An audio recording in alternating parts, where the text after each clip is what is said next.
अस्सलामु अलैकुम रहमत उल्लाहि व बरकातहू। शुरू अल्लाह के नाम से जो बड़ा मेहरबान निहायत रहम वाला है।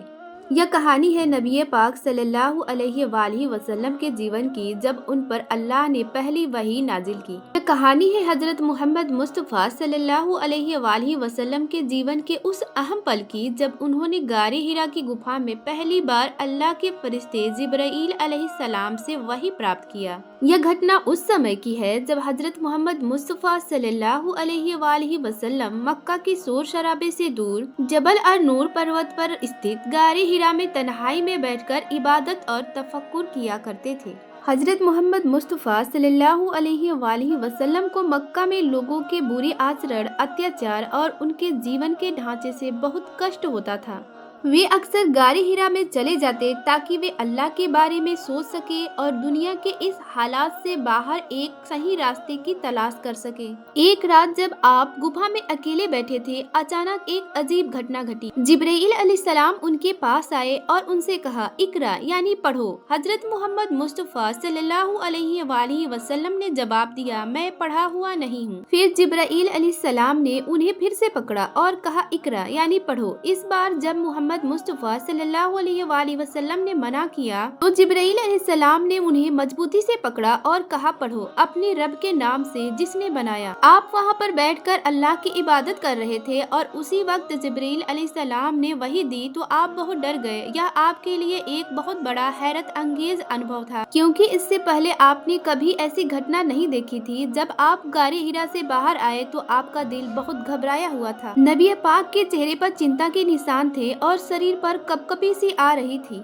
नबी पाक सल्लल्लाहु अलैहि वसल्लम अपने घर पहुँचे और अपनी बीबी से कहा, खदीजा मुझे अपनी जान का खतरा महसूस हो रहा है। मैं गारे हिरा में था जब अचानक एक शख्स आया और उसने मुझसे कहा, पढ़ो। लेकिन मैं तो पढ़ा हुआ नहीं था। फिर उसने मुझे मजबूती से पकड़ लिया और कहा, पढ़ो। मैं बहुत डर गया था और समझ नहीं पा रहा था कि यह क्या हो रहा है। फिर उसने मुझे अल्लाह का कलाम सुनाया जो मैंने अब तक नहीं सुना था। हजरत खदीजा रज़ियल्लाहु तआला अन्हा जानती थी कि उनके शौहर यानी हमारे नबी हमेशा सच्चाई और नेकियत से भरे होते हैं। उन्होंने कहा कि आप पर कभी कोई बुरा वक्त नहीं आएगा। आप तो हमेशा सच्चे रहते हैं, लोगों की मदद करते हैं, किसी के साथ कभी जुल्म नहीं करते। अल्लाह आपको कभी अकेला नहीं छोड़ेगा। हजरत खदीजा रज़ियल्लाहु तआला अन्हा इस मामले की सही समझ पाने के लिए हजरत वराका बिन नौफल के पास जाने का फैसला किया, जो एक बड़े आलिम थे और पहले की किताबों तौरात और इंजील के गहरे जानकार थे। हजरत खदीजा रज़ियल्लाहु तआला अन्हा और हजरत मोहम्मद मुस्तफ़ा सल्लल्लाहु अलैहि वसल्लम हजरत वराका बिन नौफल के पास गए। जब हजरत वराका ने यह सुना कि हजरत मोहम्मद मुस्तफ़ा सल्लल्लाहु अलैहि वसल्लम पर वही आई है तो समझ गए कि यह कोई साधारण घटना नहीं है।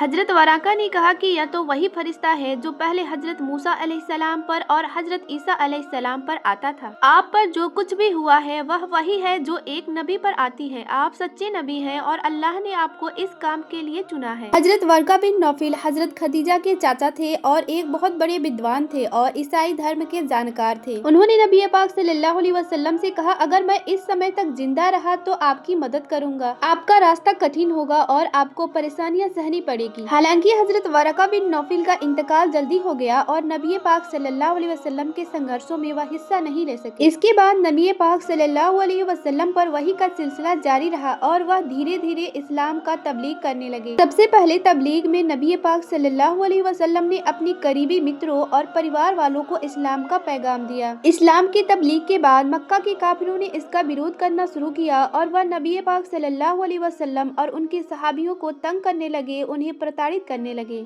उनके खिलाफ शक और आलोचनाएं करने लगे। लेकिन नबी पाक सल्लल्लाहु अलैहि वसल्लम और उनके सहाबा धैर्य से काम लेते और अल्लाह की मदद से इस्लाम का दायरा और तबलीग बढ़ता रहा। अपने आखिरी खुतबे में नबी पाक ने मानवता के अधिकारों, समानता और न्याय की बात की और कहा, लालच से बचो और सभी को समान रूप से अधिकार दो। नबी पाक की सीरत इस्लाम की बुनियाद है। हमारे रब हमें सीधे रास्ते पर चलने की तौफीक दे और उनके रास्तों पर हमको चला जिन पर तेरी रहमत और ईमान रहा। आमीन।